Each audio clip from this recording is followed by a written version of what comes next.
ladies. These are the women that are behind the success of a good real estate transaction. If you guys would please introduce yourselves.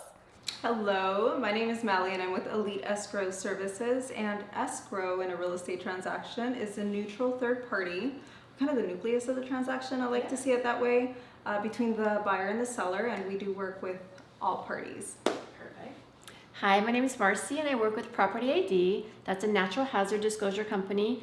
And the NHD report is a really important part of the transaction because it lets the buyer know what they're buying if the home is in a natural hazard in the surrounding areas or on the home. And it also protects the seller from non-disclosure lawsuits. My name is Elizabeth and I am the transaction coordinator to Destiny, and my job is to gather all of the required documents in a real estate sale, and I also hold all parties accountable to the contract timeframes. And my name's Haley Collier. I'm with Tycor Title Insurance Company. Where at our insurance company, we insure the past, making sure that that incoming borrower is free and clear of any of those judgments or liens from that seller. And then that buyer gets insurance when they get that financing to ensure the lender that they're going to be in first position to be paid off. So it's a one-time payment through the close of escrow where you're not paying every single month to make sure you can rest your head on your pillow knowing that there's no other interest or anything in the property. So these are the ladies that I have with me on every transaction. You guys are the ones that keep me successful as well as successful for all of my clients. So let's start answering some questions. Who typically pays for the transaction coordinator, and what questions can a TC answer? Yeah, so typically a transaction coordinator fee is a payment from the real estate agent's commission. However, in recent years, I am seeing this fee deferred to the buyer or the seller. I'd like to be clear, I always pay for her fee because you are literally my assistant. So again, I think it's kind of crazy that certain buyers and sellers have been victimized. I have a feeling that like something would come up in the future on putting an end to that. Yeah. I have a feeling somebody would get pretty pissed as a buyer or seller if they weren't fully disclosed that they weren't paying. Yeah, absolutely. Absolutely. And what questions are you allowed to answer? Yes, actually, I answer very few questions because at the end of the day, for liability purposes, a buyer and seller really need to be hearing from their realtor in them being advised by someone. It should not be from me. It should be from the realtor. Absolutely, for sure. Alrighty. Okay, so title and escrow, how do you guys go hand in hand? And obviously it's a little bit different state by state, and obviously there's some that are attorney states, but tell us a little bit about title and escrow in San Diego. Yeah, so I, for example, work for an independent escrow company. We are licensed in the entire state of California.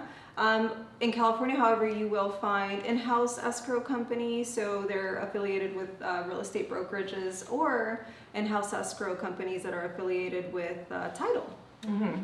Yeah, and so I always work with my independent escrows. I feel that they really understand customer service and they really understand how they have to keep the lights on, right? I mean, as a in-house escrow company with a title company, they get a lot of transactions on their desk already. So working with those independents really get that top of the line customer service.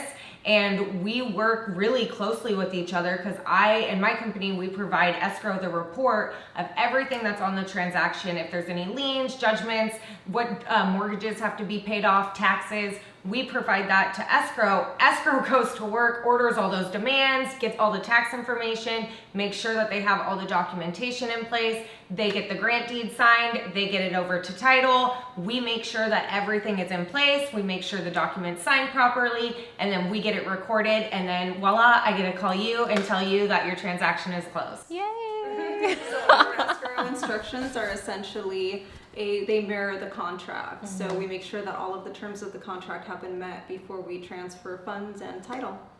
It's so true. I work closely with all of these ladies. As a TC, I need documents from all three of you.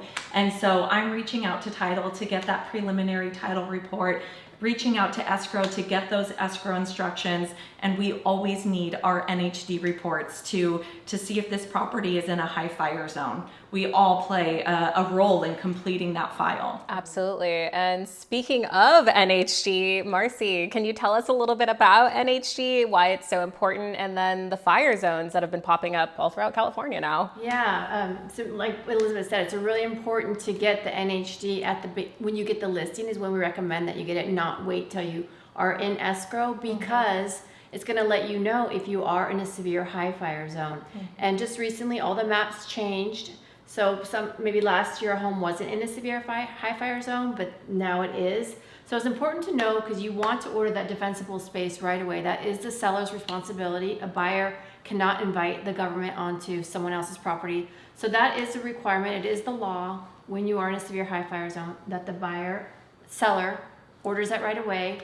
And then you also want to know that because for insurance purposes, if they're really tight on their loan and their lender maybe put in only $100 for the hazard insurance, but now that you're knowing that you're in a severe high fire zone, your insurance could be double, triple the amount. And you don't want to get that far into a transaction and then find out that they don't qualify because that extra $200 threw them over the edge. And the newest change too is just a 0 to 5 ember free zone. So that's coming out. They're still kind of tweaking how they want to implement it, but it's coming. So be prepared just to make sure that your home is 0 to 5 feet, that there's no ember type like wood fences, hazards, attached we to the just struck structure. 5 feet of concrete around our house. That's what they're going to start doing. That's what they're going to start doing. They're brick and then the fence. Oh, really? Because they do say that it does really help mitigate fires when they're in the firefighters. That's what Cal Fire is Good saying. So information. it helps. All right, ladies. Well, thank you so much for everything that you guys do for my clients, and thank you for making everything so smooth and so successful. So thanks so much. Thank you for your support, Destiny. Yes. To our next successful transaction, ladies. Cheers. Cheers.